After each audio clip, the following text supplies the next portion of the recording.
نوجوانوں، آرام پسندی تھوڑی کم کرو. ہر وقت لیٹنا، ہر وقت آرام تلاش کرنا، یہ کمزور کر دیتا ہے جوانوں. لقد خلقنا الانسان فی کبد، ہم نے انسان کو مشقت میں رہتا ہوا پیدا کیا. میں نے ابھی دوستوں سے کہا ہے، پھر آپ کی خدمت میں عرض کرتا ہوں، رات ہو گئی ہے تقریباً 11 گھنٹے کی. 7 بجے عشاء ہوتی ہے اور 6 بجے کے بعد ہی عموماً سب جگہوں پہ فجر کی نماز ہوتی ہے، تو 11 گھنٹے کی رات بنتی. بہت زیادہ بھی ڈاکٹر کہتا ہے کوئی سوئے تو 8 گھنٹے سو لے، نیند پوری ہے. اگر عشاء کے بعد موبائل کرو جلدی بند، تو ذرا سحری میں اٹھو. بندہ ہو جوان اور اٹھ کے پڑھے تہجد تو مزہ نہیں آ جاتا. اور جو سحری کے وقت دعا کا مزہ ہے، جو دعا کی لذت ہے، نبی کریم علیہ السلام نے صبح صبح سیدہ پاک کو آواز دے کے کہا، یہ ہماری تعلیم کے لیے، فرمایا اٹھو، یہ رب کریم سے سوال کرنے کا وقت ہے. پچھلی راتی رحمت رب دی کرے بلند آوازہ، او بخشش منگن والے کارن کھلا جے دروازہ. لیکن ہمارا مسئلہ یہ ہے کہ جس ٹائم جاگنا ہے اس ٹائم سوتے ہیں، جس ٹائم سونا ہے اس ٹائم. ایک گزارش تو یہ ہے کہ کوشش کریں ان راتوں میں تو کم از کم تہجد پڑھی جائے، اور یہ کوشش کر کے دیکھیں مزہ آئے گا. اور پھر ادھر ادھر لوگوں کو دکھ بتانے کی بجائے نا، جب تہجد کی 2 رکعتیں پڑھ لیں تو سارا اپنے رب کی بارگاہ میں عرض کر دیں. بوجھ بھی ہلکا ہوگا دل کا، راز بھی رکھا جائے گا اور کرم بھی ہو جائے گا. اور دوسری گزارش یہ ہے کہ سرکار دو عالم علیہ السلام نے نوجوانوں سے کہا تھا، جوانوں یا نکاح کرو یا روزے رکھو. یہ بڑے آسان دن ہے روزے رکھنے کے لیے. تشریف رکھیں جی، آپ لوگ بیٹھ جائیں، اللہ آپ کو سلامت رکھے، اللہ تعالیٰ برکت دے. آپ بھی بیٹھ جائیں، اللہ تعالیٰ سب کو برکات عطا کرے. یہ حضور کے نام کی محفل ہے نا جی، اس کا ادب بہت زیادہ ہے. اس میں آپ اس طرح کھیلیں گے موبائلوں کے ساتھ تو یہ ویسے ہی ادب کے خلاف. اللہ سے 2-4 دوست بنا لیں، باقیوں کو دے دیں، کافی ہو گیا. لیکن یہ اس پہ مصروف نہ ہو آپ. بھائیو، اللہ کریم نے ارشاد فرمایا کہ وَدَاعِيًا إِلَى اللَّهِ، ہم نے آپ کو داعیہ اللہ بنایا ہے، اللہ کی جانب دعوت دینے والا. نبی اکرم صلی اللہ تعالی علیہ وسلم نے جو عقائد اور نظریات ہمیں عطا کیے، عقیدہ توحید و رسالت کی صورت میں، وہ عقائد اتنے جاندار اور اتنے مضبوط ہیں کہ وہ بندہ مومن کو طاقتور کر دیتے ہیں. آپ دیکھیے، عرب کے لوگ مختلف قسم کی اوہام پرستیوں کا شکار تھے. ان کا یہ خیال تھا کہ جب حج کر کے وہ آئے ہیں تو وہ گھروں کے دروازوں سے داخل نہیں ہوا کرتے تھے، بلکہ چھتوں سے کود کر آتے. اور قرآن مجید فرماتا ہے کہ اس کو نیکی جانتے. پھر وہ بیت اللہ شریف کا طواف کرتے تو معاذ اللہ کپڑے اتار کے کرتے. اوہام پرستیاں، طرح طرح کی باتیں. مصر میں ایک دریا تھا، ایک عورت کو ذبح کر کے ڈالیں گے تو پھر دریا چلے گا. مختلف اوہام لوگوں نے پال لیے تھے. آج بھی مسلمانوں کے اندر ڈھیر ساری ایسی چیزیں آ گئی ہیں جو ضعف اعتقادی کا باعث بنتی ہیں. اس کی کو ذرا کم کر دیں بھائی. آپ دیکھیے، لوگ علماء کے پاس نہیں جاتے، باباؤں کے پاس جاتے. تعویذ، دھاگا، کالا جادو، نیلا جادو. جس نوجوان کا کام کرنے کو دل نہیں کرتا اسے جادو ہو جاتا ہے. اور پھر یہ کہ کالی بلی رستہ کاٹ گئی تھی، اور پھر یہ کہ میں باہر نکلنے لگا تو کسی نے آواز دے دی تھی. عجیب قسم کی اوہام پرستیوں کا لوگ شکار ہیں. نبی پاک صلی اللہ تعالی علیہ وسلم داعیہ اللہ ہے. سرکار نے لوگوں کے نظریات کو پختہ کیا. حضور علیہ السلام کے فیوزات روحانیہ سے لوگوں کے دل طاقتور ہوتے تھے. مضبوط فکریں، مضبوط عقیدے سرکار کے وسیلے سے مسلمانوں کو نصیب ہوئے. ہم جیسے جیسے دیکھیں نا، تصوف اور طریق میں آپ کو عرض کروں، صوفیہ کرام کا اصل موضوع عقیدہ توحید ہے. اصل موضوع ان کا ہے. یہ وہ لوگ ہیں جو لوگوں کو صحیح معنوں میں توکل کا، صبر کا، شکر کا، قناعت کا، رجوع اللہ کا سبق دیتے ہیں. اصل موضوع ہی ان کا ہے. لیکن اب چونکہ صوفیہ کی جماعت میں وہ لوگ اللہ ماشاءاللہ خال خال رہ گئے، اور پھر یہ کہ بیٹھ گئے تعویذ دھاگے دینے والے، زاغوں کے تصرف میں عقابوں کے نشیمن. نتیجہ اس کا بڑا خطرناک برآمد ہوتا ہے. مضبوط فکریں. کبھی آپ اس روایت کو دیکھیں اور یاد کر لیں نا تو یہ بڑا نفع دیتی ہے. نبی کریم علیہ السلام نے حضرت عبداللہ ابن عباس رضی اللہ تعالیٰ عنہ سے فرمایا، عبداللہ، ساری دنیا مل کے تیرا بھلا کرنا چاہے کر نہیں سکتی جب تک رب نہ چاہے.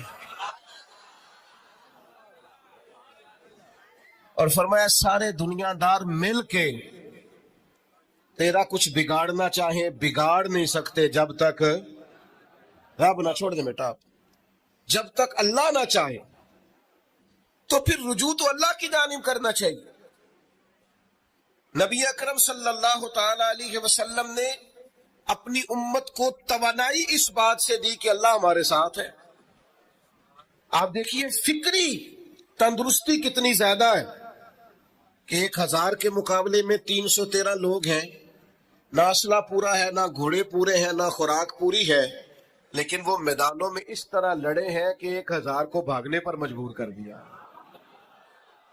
وہ ابو جہل نے جب کہا نا جاسوسوں سے کہ جب پتہ کر کے آؤ، تو انہوں نے آ کے کہا وہ تو 313 لوگ ہیں، بچے بھی ہیں، بوڑھے بھی ہیں، چیز کوئی نہیں پاس. تو ابو جہل کہنے لگا پھر تو انہیں گھوڑوں کی پشتوں پر باندھ کے مکے لے جائیں گے، وہاں جا کے دیکھیں گے کیا کرنا ہے. تو جاسوس کہنے لگا سردار اگلی بات بھی سننا، ہے تو 313 لیکن جان ہتھیلی پہ رکھ کے آئے ہیں. جس کے خیمے کے پاس سے گزرے ہیں شہادت کی دعا مانگتے دیکھا ہے. ان کی آنکھوں سے چمکتی ہوئی روشنی اور ان کے لفظوں سے پھوٹتا ہوا ولولہ اور ان کی آوازوں سے نکلتا ہوا دبدبا کسی جگہ بھی انہیں کمزور نہیں ہونے دیتا. ان کے اندر کہیں بھی کوئی کمزوری نہیں آنے دیتا. غریبی کا نام لے کے سارا سارا دن پریشان ہونا، غریبی کا نام لے کے اپنے آپ کو مظلوم ثابت کر کے لوگوں کو مدد پر اکسانا بندہ مومن کا یہ طریقہ نہیں ہے. اپنی توجہ اللہ کی جانب کرے، نبی رحمت علیہ السلام کی بارگاہ میں استغاثہ پیش کرے. لیکن دنیا داروں کو مائل کرنا، لوگوں کی جیبوں کی طرف دیکھنا، یہ مومن کی شان گردن کو جھکا دیتا ہے. خیرات کا پتھر جہاں میں مانگنے والوں کے سر کبھی اونچے نہیں ہوتے. اور غیرت ہے بڑی چیز جہانے تگ و دو میں. بھائی آپ طاقتور بنے. دیکھیں نا، ایک نوجوان نے آ کے حضور کی بارگاہ عالی مرتبت میں عرض کیا تھا، یا رسول اللہ صلی اللہ علیہ وسلم، غریب ہوں کچھ دیجئے. تو حضرت جابر ابن عبداللہ رضی اللہ تعالیٰ عنہ فرماتے ہیں، ہم نے حضور سے بڑا کچھ سنا، یہ لفظ نہیں، لفظ لا، یعنی میرے پاس نہیں ہے، یہ ہم نے حضور سے سنا ہی نہیں. ایسا کوئی محبوب کہیں ہوگا نہ کہیں ہے، بیٹھا ہے چٹائی پہ مگر عرش نشیں ہے، اور ملتا نہیں کونین کو کیا کیا تیرے در سے، بس ایک لفظ نہیں ہے جو تیرے لب پہ نہیں ہے. اور یہ فاضل بریلوی رحمت اللہ علیہ کا انداز بھی دیکھیے، کہتے ہیں واہ کیا جود و کرم ہے شہ بتہا تیرا. اور یہ ذرا دیکھیے شعری ذوق دیکھیے، واہ کیا جود و کرم ہے شہ بتہا تیرا، نہیں سنتا ہی نہیں. نہیں کیا انداز ہے. اب یہ کیسی زبان ہے اور کیسا یہ محاورے کا استعمال ہے. جو شعری ذوق رکھتے ہیں وہ سمجھے، کہتے ہیں نہیں سنتا ہی نہیں. کون؟ مانگنے والا تیرا. یا رسول اللہ آپ سے مانگنے والا نہیں سنتا، حضور عطا کرتے. اور ایک جگہ پہ فرماتے ہیں، میرے کریم سے گر قطرہ کسی نے مانگا، دریا بہا دیے ہیں دربے بہا دیے. حضور تو دیتے، پر نوجوان نے جب آ کے عرض کی نا، یا رسول اللہ صلی اللہ علیہ وسلم کچھ دیجئے، جوان ہو، چڑھتی جوانی ہو، اور پھر وہ سوال کریں ہمارے ساتھ ایک دوست پڑھا کرتا تھا، یہ 3 مہینے کی چھٹیاں ہوتی تھی تو وہ مستریوں کے ساتھ مزدور لگ جاتا. ہم نے اسے کہا یار تو مطلب 9th 10th کے اندر مزدوری کرنے جانا، تو کہندا سی یار میں قد میرا ایڈا بڑا ہے، ابا جی کو مانگ دیا شرم ہوگی. یہ سوچ نوجوانوں میں پیدا ہونی ضروری ہے. اب میں ابا جی سے مانگوں؟ یہ تو دینا چاہیے. اس نے آ کے عرض کی یا رسول اللہ صلی اللہ علیہ وسلم کچھ دیجئے، تو حضور فرمانے لگے تیرے پاس کچھ بھی نہیں. اس نے کہا ایک پیالہ ہے میرے پاس گھر میں اور ایک کمبل ہے. اتنا غریب بندہ ہے کوئی محفل میں جس کے گھر میں ایک ہی پیالہ ہو، ایک ہی کمبل ہو؟ کوئی بھی نہیں اتنے بڑے مجمع میں. لیکن اگر کوئی ہماری غریبی کا رونا پوچھے تو میرا خیال ہے ہر تیسرا بندہ دوسرا بندہ غریب ہے، اور بڑا ہی غریب ہے. ایک پیالہ ایک کمبل. کریم نے فرمایا لے کے آؤ. وہ لائے تو محبوب فرمانے لگے کون خریدے گا؟ ایک نے کا 1 دینار، ایک نے کا 2 دینار. محبوب نے بولی لگوا دی، 2 دینار کا بیچ دیا. فرمایا جا 1 دینار کی روٹی لے جا. یہ نوجوانوں کو فکر دی کہ وہ انویسٹمنٹ بھی تم نے ذات سے اپنے گھر سے لینی ہے. وہ 10-15 ہزار کا ٹھیلا بھی کسی سے نہیں کہنا تو لگا کے دے. جاؤ 1 دینار کا کھانا لے جاؤ، 1 دینار کا کلاڑا خرید کے لاؤ. صحابہ فرماتے ہیں وہ کلاڑا لایا، پر نصیب دیکھو اس کلاڑے میں دستہ نبی کریم نے اپنے دستے مبارک سے لگایا. فرمایا جا جنگل میں جا کے لکڑیاں کاٹ اور بیچ، کھا بھی اور کھلا بھی، پی بھی اور پلا بھی، 10 دن مجھے نظر نہ آنا. وہ یارو یہ کیا بات ہوئی؟ مایوس رہنا، کمزور رہنا، فلانے نے میرے ساتھ تعاون نہیں کیا تو میں پیچھے رہ گیا، فلانے نے ہاتھ نہیں پکڑا. تو اپنی دنیا آپ پیدا کر. اگر زندوں میں خود جدوجہد کر، میدان میں اتر، ہمت کر. حضرت حسن بصری رحمت اللہ علیہ کے پاس ایک نوجوان نے آ کے عرض کی حضور بس آج کے بعد میں نے کام نہیں کرنا. فرمایا تمہیں کیا ہوا ہے؟ کہنے لگا آج میں نے عجیب منظر دیکھا ہے. میں نے دیکھا ہے کہ ایک شیر نے شکار کیا بکرے کا، آدھا کھایا ہے، آدھا منہ میں پکڑ کے پہاڑی پہ چڑھ گیا. وہاں ایک نابینا لومڑی بیٹھی تھی، باقی کا اس نے اسے کھلایا ہے. تو حضور میں یہ سمجھ گیا ہوں کہ جو رب اس نابینا لومڑی کے لیے بندوبست کرتا ہے میرے لیے بھی کرے گا، لہذا میں نے کام نہیں کرنا. حضرت حسن بصری بڑا مسکرائے، فرمانے لگے کہانی میں کردار تو نے 2 دیکھے، ایک شیر ایک لومڑی. فرمانے لگے کیا بات ہے تیری، تو نے لومڑی بننے کا پروگرام بنایا، شیر بننے کا کیوں نہیں بنایا؟ تو شیر بننا، شکار کر، خود بھی کھا دوسروں کو بھی کھلا. یہ کیا بات ہوئی؟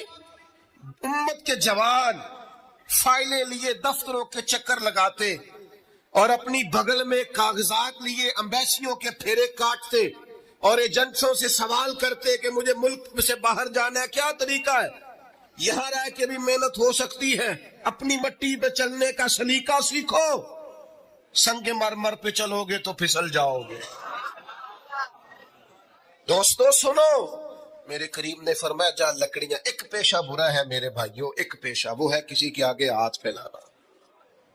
باقی دنیا میں کوئی پیشہ برا جو ٹھیلا لگاتا ہے اور مالٹے بیچتا ہے اور سیب بیچتا ہے، بڑا عزت والا آدمی.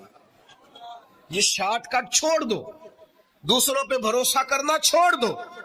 وہ شاعر ایک بیٹھا تھا نا، شاعر مجھ سے ناراض نہ ہو جائیں تو کئی دفعہ وہ شعر و شاعری میں بھی ان کی حالت بڑی خستہ ہو جاتی ہے. جن دنوں لوگ پتلے کپڑے پہنتے ہیں، بعض شاعروں نے ان دنوں میں بھی موٹی چادر لی ہوئی ہوتی ہے. تو ایک جگہ بیچارہ بیٹھا تھا کونے میں، اللہ ماشاءاللہ سب کی بات نہیں، تو حالت ایسی خستہ تھی. ایک بندہ 5 روپے پھینک گیا، تو تھا خوددار، بڑی تکلیف کو اٹھا اپنے پیسے. تو اس نے کہا آپ کی حالت بتا رہی ہے، آپ کو ضرورت ہے. اس نے کہا ضرورت پڑی تو اللہ رسول سے مانگوں گا، تیرے سے کیوں مانگوں گا؟ شعر بڑا قیمتی کہا. اس نے کہا یہ آرزوئے کرم اور میں آپ سے کروں، یہ آرزوئے کرم اور میں آپ سے کروں. یہ بھیک اس کو دیجئے جس کا خدا نہ ہو. میں تو وارث ہے میرے اللہ رسول، میں کو لوارث ہوں کہ تیرے سے مانگتا پھروں.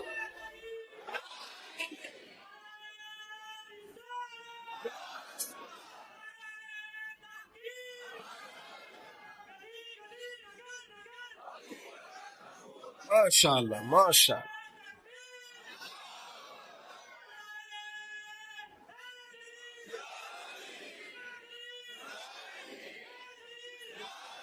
بس ہم سمجھے ہماری قیمت وصول ہو گئی. اگر خودداری پر نوجوان نعرے لگانے لگ گئے تو پھر تو بات بن گئی. لگتا ہے محنت کا ارادہ بن گیا ہے. انشاءاللہ تعالی کشکول ٹوٹنے کا ٹائم آ گیا ہے. کرم کی برکھا برسے گی. یہی ملت کا جوان قیادت کرے گا. اور یاد رکھنا ہمیشہ قیادتیں غریبوں کے بچوں نے کی ہیں، جنہوں نے آدھی قیمت پہ کتابیں لے کے پڑھی ہیں، بڑی ڈگریاں انہوں نے حاصل کی ہیں. یہ کمزور نہ پڑھو. نبی پاک داعیہ اللہ ہے، حضور نے جگایا ہے. 15 دن نظر نہ آنا، مزدوری کر. وہ نوجوان 15 دنوں کے بعد آیا. اب تیرا حال کیا ہے؟ اس نے کہا حضور پہلے ایک پیالہ تھا نا، اب سارے گھر کے برتن بن گئے. پہلے ایک بستر تھا، اب سارے گھر کے بستر ہیں. اور نوجوانوں، ہم نے سہارا بننا ہے. ماں سے کہنا ہے اب تو نے آنسو نہیں بہانے، تیرا پتر بڑا ہو گیا. بہن سے کہنا ہے اب تو کبھی پریشان نہیں ہوگی، تیرا بھائی بڑا ہو گیا ہے. بوڑھے باپ کے پاس بیٹھ کے کہنا ابا جی بس اب آنسو پوچھ دو، آج کے بعد پریشان نہیں ہونا، پتر جوان ہے. اپنی بیوی سے بچوں سے کہنا کہ کسی خواہشات پوری کرنے کے لیے تمہیں دیر تک انتظار نہیں کرنا پڑے گا، ہم میدان میں ہیں. بس اپنی مٹی پہ چلنے کا سلیقہ سیکھو. سنگ مرمر پہ چلو گے تو پھسل جاؤ گے. نبی پاک نے محنت کو سپورٹ کیا ہے، مشقت کو سپورٹ کیا. حضور علیہ السلام نے فرمایا سب سے بہترین کمائی وہ ہے جو تو اپنے 2 ہاتھوں سے محنت کر کے کھاتا ہے. فرمایا اللہ کے نبی حضرت داؤد علیہ السلام محنت کر کے کمایا کرتے. سنگیوں کام کرنا. اور دوسری بات بھروسہ اللہ رسول پہ. بھروسہ ادھر دیکھو میری طرف. دنیا داروں سے امیدیں لگا لیتے ہو بہت زیادہ، تو وہ دنیا دار بندے بیچارے کمزور ہوتے ہیں. جی یہ الیکشن کے دن تھے، گزشتہ سے پیوستہ الیکشن جو گزرا ہے، تو میرا ایک پیار والا دوست بھی ایک کیمپ مین کے امیدوار کا بڑا ووٹر سپورٹر تھا. یہاں اس نے اس کا بیج فوٹو والا لگایا ہوا تھا. میں رات کو دیر سے جلسے سے لوٹ رہا تھا تو وہ کھڑا تھا باہر، اور اندر امیدوار صاحب تقریر کر رہے تھے. میں نے کہا ادھر آ. وہ آ گیا. میں نے کہا تو بڑا ووٹر سپورٹر ہے، جا تقریر سن جا کے. تیرا لیڈر تقریر کر رہا ہے، تو باہر گھوم رہا ہے. کہندا پیر صاحب جھوٹ پہ ماردا جو سارے جھوٹ بول رہا ہے، کرنا کرانا کچھ نہیں. تو میں کہ یار جی ایڈے پکے ووٹر سپورٹر نو بھی پتا ہے کہ جھوٹ پہ ماردا ہے، تو ہم تو ویسے ہی سپورٹر نہیں ہیں. ہم نے تو کی محبت تو سیاست کا چلن چھوڑ دیا. ہم اگر عشق نہ کرتے تو حکومت کرتے. او بھائی جب پکے ووٹر سپورٹروں کو امیدیں نہیں ہیں تو آپ کن سے امیدیں لگائے بیٹھے ہیں؟ آپ جدوجہد کریں اور امیدیں اللہ رسول سے. نبی پاک علیہ السلام نے فرمایا جو رب پہ بھروسہ کرے گا اللہ کی رحمت اس کی کفایت کرے گی. وَإِن يَتَوَكَّلْ عَلَى اللَّهِ فَهُوَ حَسْبُهُ، وہ اللہ پہ بھروسہ کرے گا اللہ اس کے لیے کافی ہو جائے گا. ادھر دیکھو یار موبائلوں والے دوستوں، بات سنو. گھبراہٹ نہیں، ٹینشن نہیں، انزائٹی نہیں، ڈپریشن نہیں. مومن اور ڈپریشن، مومن اور انزائٹی، مومن اور ٹینشن. وہ جی مجھے پتا نہیں مجھے کیا ہو رہا ہے، جی مجھے خوف آتا ہے. آپ کو خوف آتا ہے مومن ہو کے؟ آپ کو یہ کرونا کے دن تھے تو مجھے لے گئے ایک سرکاری ہاسپٹل میں، آپ کچھ یہاں بات کریں، لوگوں کو حوصلہ دیں. تو ایک ڈاکٹر صاحب مجھ سے کہنے لگے جی مجھے نہ تنگ جگہ بڑی گھٹن ہوتی ہے، تو موت سے بڑا ڈر آتا ہے، قبر تو بڑی تنگ ہوتی ہے. میں نے کہا ڈاکٹر صاحب کچھ بھی نہیں. کہنے لگے سانس ہی نہیں آتا، چاروں جانب سے بند ہے. تو میں نے کہا بچہ بھی تو ماں کے پیٹ میں سانس لیتا ہے نا. آپ نے تو سبحان اللہ کہا. وہ ڈاکٹر تھے، انہوں نے نہیں کہا. وہ کہنے لگی جو تے اماں لیندی صاحب. آج پھولے نہ سمائیں گے کفن میں آسی، آج کی رات ہے ان سے ملاقات کی رات. وہاں جانے سے خوف آتا ہے. مومن خوف ٹینشن، مومن کو ایک ہی خوف ہے اللہ کا، رب سے ڈرتا ہے، اللہ کے سامنے کھڑے ہونے سے ڈرتا ہے. باقی مسائل کا خوف کرنا، غربت کا خوف کرنا، لوگوں سے ڈرنا، یہ نکل آئے آپ اس ٹینشن سے. رب جس کو عزت دے اس کی چھین کوئی نہیں سکتا. اللہ جسے رزق دے اس کے ہاں آنے سے روک سکتا کوئی نہیں روک سکتا. طاقتور ہو کے زندگی گزارے. نبی کریم علیہ السلام نے اپنے امتیوں کو مضبوط فکریں دی، توانائیاں دی ہیں. آپ غور کریں نا، حضور ایک جنگ سے واپس لوٹ رہے تھے، صحابہ بھی ساتھ تھے. ادبن صحابہ کرام علیہم رضوان ذرا دور دور ہٹ کے لیٹ گئے. ادبن.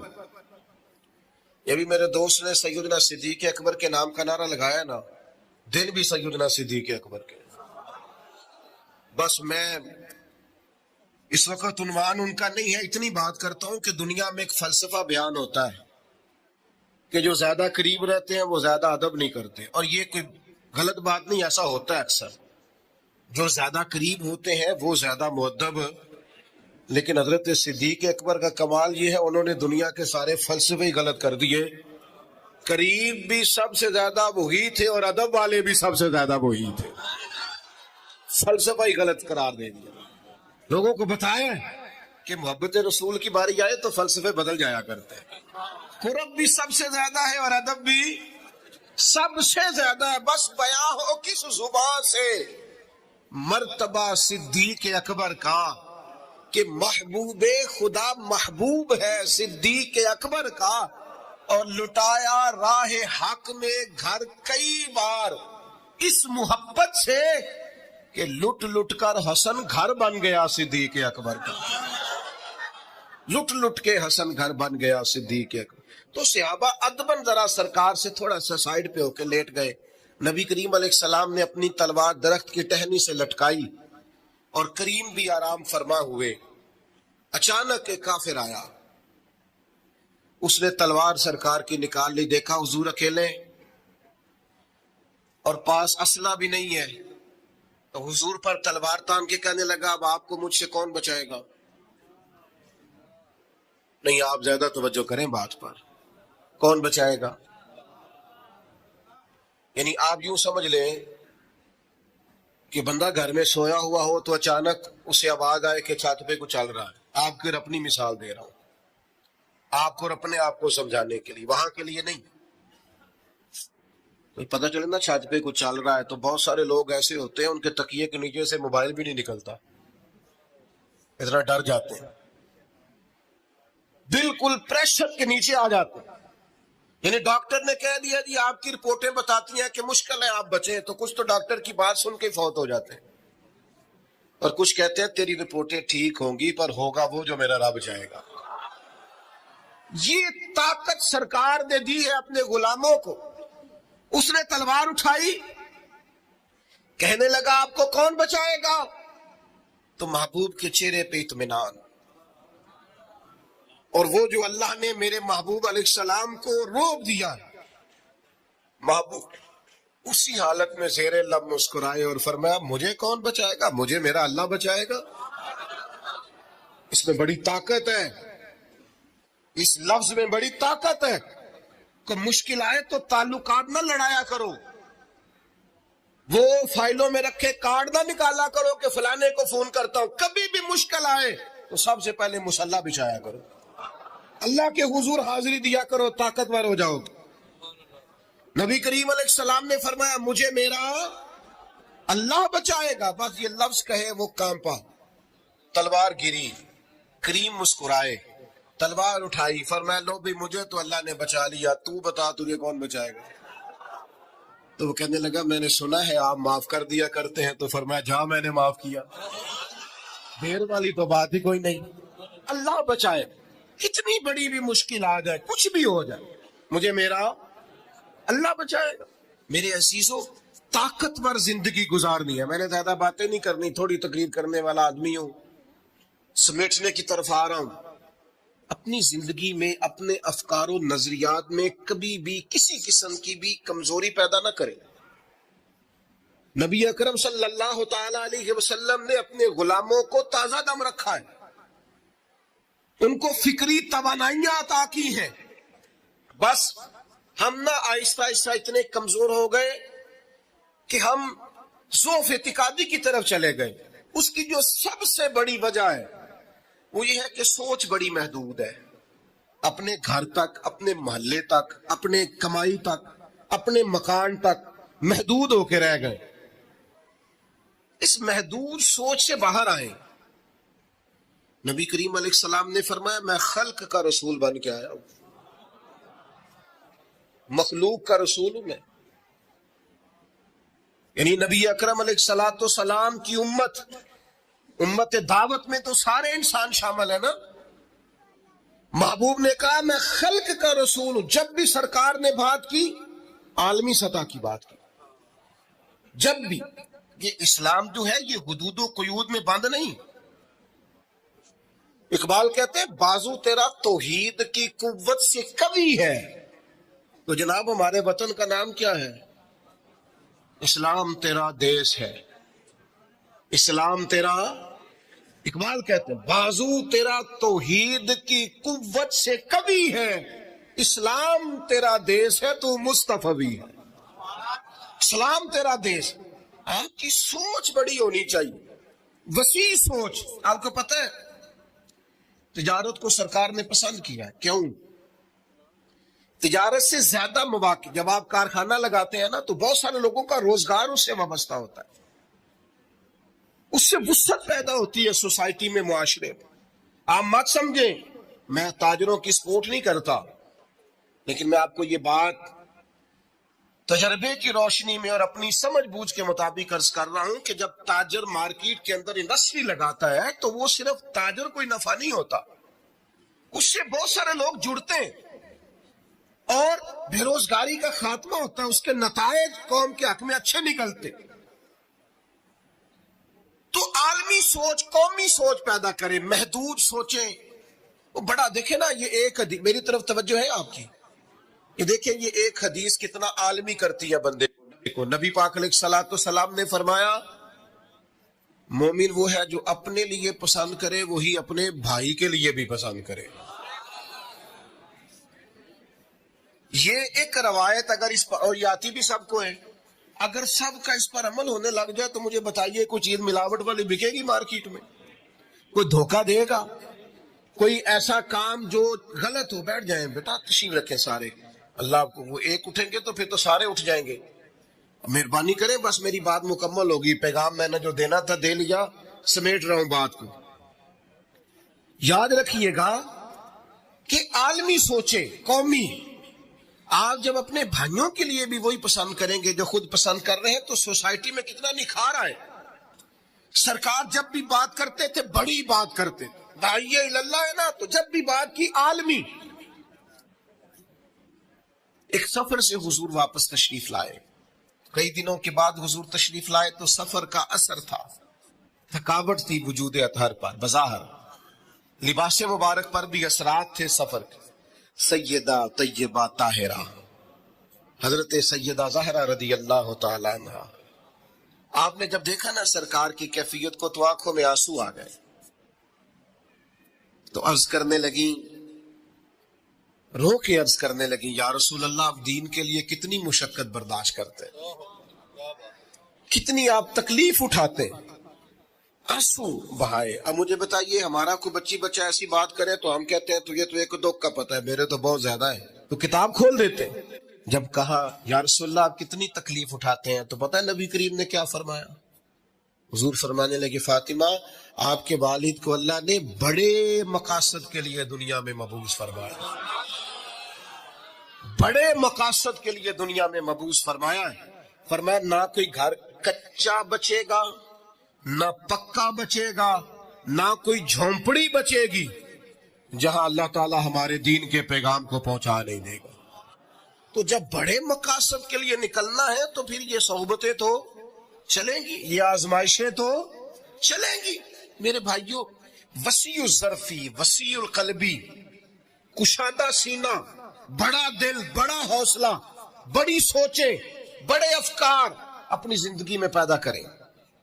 نوجوانوں، آرام پسندی تھوڑی کم کرو، ہر وقت لیٹنا، ہر وقت آرام تلاش کرنا یہ کمزور کر دیتا ہے جوانوں۔ لقد خلقنا الانسان فی کبد، ہم نے انسان کو مشقت میں رہتا ہوا پیدا کیا۔ میں نے ابھی دوستوں سے کہا ہے، پھر آپ کی خدمت میں عرض کرتا ہوں، رات ہو گئی ہے تقریباً 11 گھنٹے کی، 7 بجے عشاء ہوتی ہے اور 6 بجے کے بعد ہی عموماً سب جگہوں پہ فجر کی نماز ہوتی ہے، تو 11 گھنٹے کی رات بنتی۔ بہت زیادہ بھی ڈاکٹر کہتا ہے کوئی سوئے تو 8 گھنٹے سو لے، نیند پوری ہے۔ اگر عشاء کے بعد موبائل کرو جلدی بند، تو ذرا سحری میں اٹھو، بندہ ہو جوان اور اٹھ کے پڑھے تہجد، تو مزہ نہیں آ جاتا؟ اور جو سحری کے وقت دعا کا مزہ ہے، جو دعا کی لذت ہے، نبی کریم علیہ السلام نے صبح صبح سیدہ پاک کو آواز دے کے کہا، یہ ہماری تعلیم کے لیے، فرمایا اٹھو، یہ رب کریم سے سوال کرنے کا وقت ہے۔ پچھلی راتی رحمت رب دی کرے بلند آوازہ، او بخشش منگن والے کارن کھلا جے دروازہ۔ لیکن ہمارا مسئلہ یہ ہے کہ جس ٹائم جاگنا ہے اس ٹائم سوتے ہیں، جس ٹائم سونا ہے اس ٹائم۔ ایک گزارش تو یہ ہے کہ کوشش کریں ان راتوں میں تو کم از کم تہجد پڑھی جائے، اور یہ کوشش کر کے دیکھیں مزہ آئے گا۔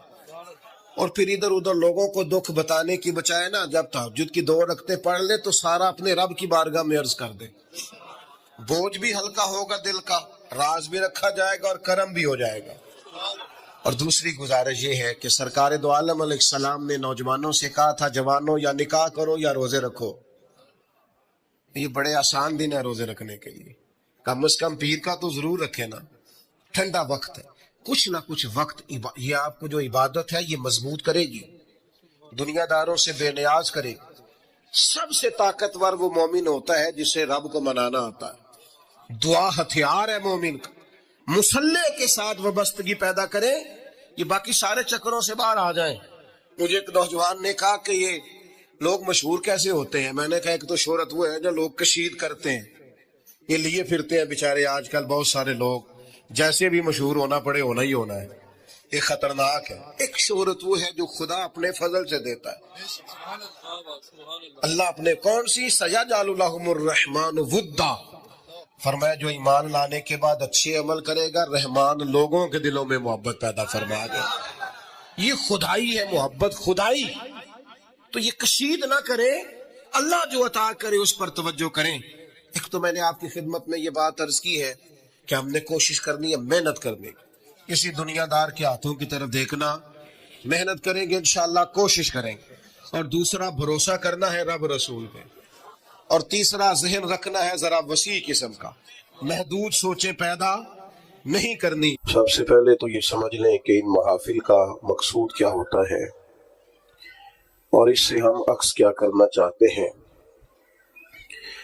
ان محافل کے 2 قسم کے مقصد ہوتے ہیں۔ ایک مقصد تو یہ ہوتا ہے کہ ان عظیم المرتبت شخصیات کی بارگاہ میں خراج عقیدت پیش کیا جائے، اپنی محبتوں کا نذرانہ پیش کیا جائے، جنہوں نے خدمت دین متین میں اور نبی پاک علیہ الصلوۃ والسلام کی غلامی میں اور کتاب و سنت کی ترویج و اشاعت میں اتنا بڑا کردار ادا کیا۔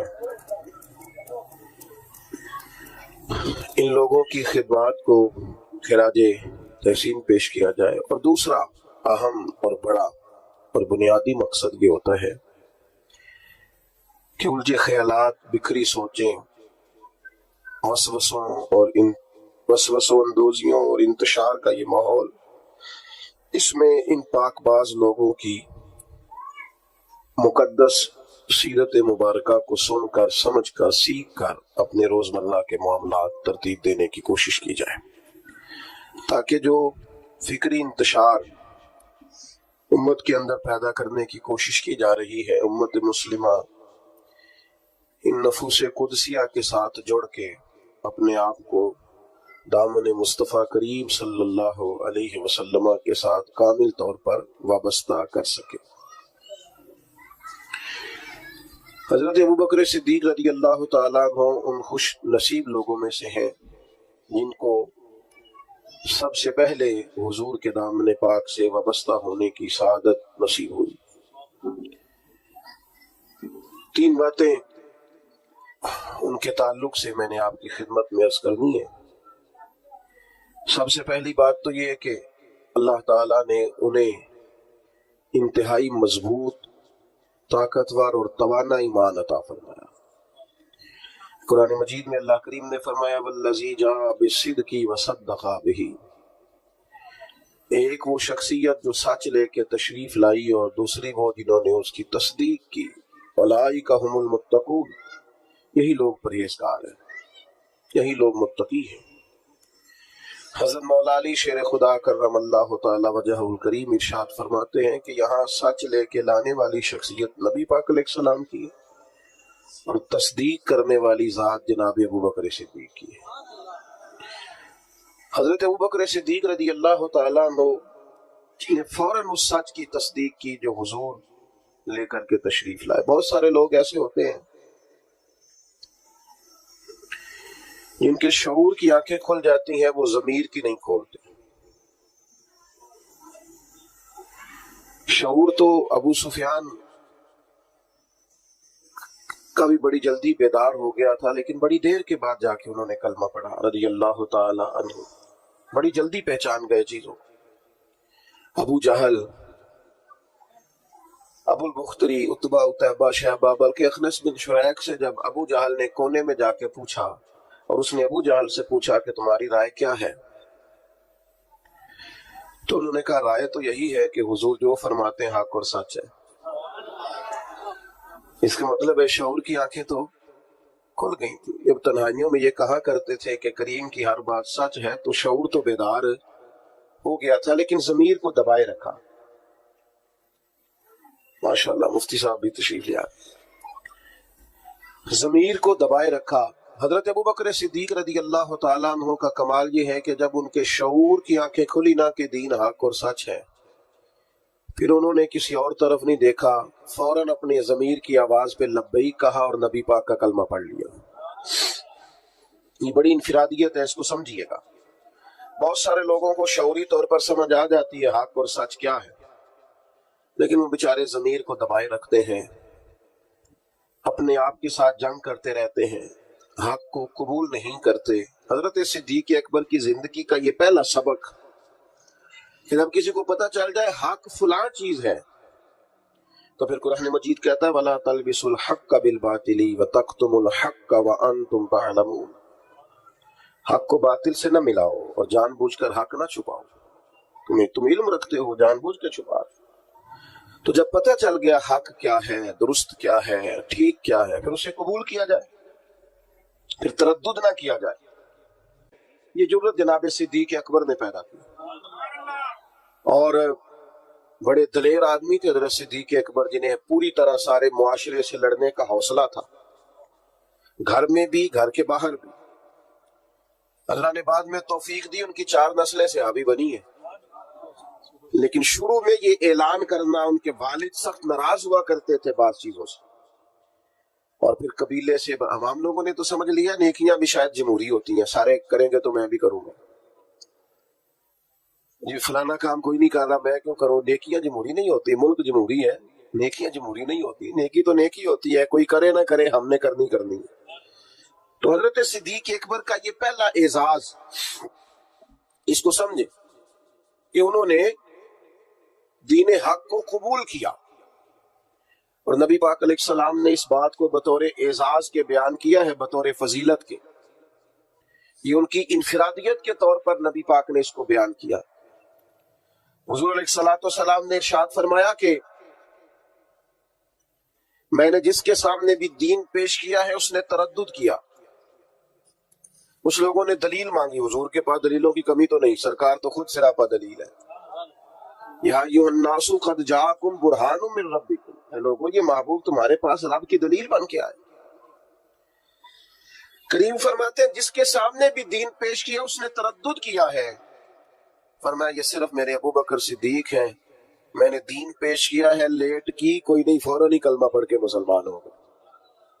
حق کو فوراً قبول کرنا، اور فوراً حق کی تصدیق کرنا، اور فوراً حق کے سامنے سر کو جھکانا، یہ پہلا سبق ہے جناب صدیق اکبر کی زندگی کا۔ لیٹ نہ کریں، کمزور نہ بنے، ٹوٹتی بکھرتی رائے والے نہ بنے، کمزور ارادوں والے نہ بنے، حق جب نصیب ہو اسے قبول کریں۔ دوسری بات، اسلام یہ کہتا ہے کہ جب تم کلمہ پڑھ لو نا، پھر پورے کے پورے دین میں آؤ. یا ایھا الذین آمنوا ادخلوا فی السلم کافہ، اے ایمان والو دین میں پورے پورے داخل ہو جاؤ. جب دین قبول جو کر لیا ہے، مان جو لیا ہے، تو پھر جتنی باتوں کی دین تعلیم ارشاد فرماتا ہے ان ساری باتوں پر عمل کیا جائے. اپنے آپ کو سراپا نیکی بنایا جائے، سراپا خیر ہو انسان کا وجود. جتنی نیکیاں سوسائٹی میں وہ کر سکتا ہے وہ ساری کرنے کا اس کے اندر جذبہ ہو، شوق ہو. ہم کیا کرتے ہیں؟ نیکیاں کرتے ہیں لیکن خالص دینی کاموں کو بھی دنیا داری بنا لیتے ہیں. جنازہ پڑھنا خالص دینی کام ہے. نبی پاک علیہ السلام نے فرمایا ایک مسلمان کا دوسرے مسلمان پر حق ہے. جو حقوق مومن کے مومن پہ ہیں ان میں سے ایک حق جنازہ ہے. لیکن وہ ہم کس لیے جاتے ہیں کہ میرا تعلق بڑا ہے اس کے بیٹے سے، بھائی سے، باپ سے. تو آپ اس تعلق کی بنیاد پر گئے، حالانکہ آپ کو تو کلمے کی بنیاد پر جو تعلق تھا اس بنیاد پر جانا چاہیے. ہم نے کیا کیا؟ دینی کام تھا لیکن اس کو دنیا بنا لیا. یہ ہمارا مذہبی سٹیج ہوتا ہے. تو ظاہر ہے آپ اتنی بڑی تعداد میں لوگ آئے ہیں، آپ کا خیال ہے کہ ایک دیندار آدمی تقریر کرنے آ رہا ہے، لیکن اگر میرے دل میں یہ خواہش ہو کہ بڑے لوگوں میں فیمس ہو جاؤں گا اور ڈھیر سارے لوگ واہ واہ کریں گے اور گھر جا کہیں گے کیا بات مولانا نے کیا نقطہ بیان کیا ہے، اگر یہ میرے ذہن میں باتیں آئیں گی تو میں نے دینی کام کو بھی دنیا بنا لیا. ترویج شریعت کے کام کو میں نے ذاتی شہرت کا ذریعہ بنا لیا. یہ دینی کام دنیا بن جائے. دین میں پورے پورے داخل ہونے کا مطلب یہ ہے کہ آپ سراپا خیر بن جائیں. پھر آپ ہر وہ نیکی جس کو دین نیکی کہتا ہے اسے کریں، اور ہر وہ چیز جس سے دین روکتا ہے اس سے روکیں. حضرت حسن بصری رضی اللہ تعالیٰ عنہ سے کسی نے کہا تقویٰ کیا ہے؟ فرمایا جہاں جانے کا رب نے حکم دیا ہے وہاں غیر حاضری نہ کرنا، اور جہاں جانے سے اس نے منع کیا ہے وہاں نظر کبھی نہ آنا. یہ متقی ہونے کی علامت.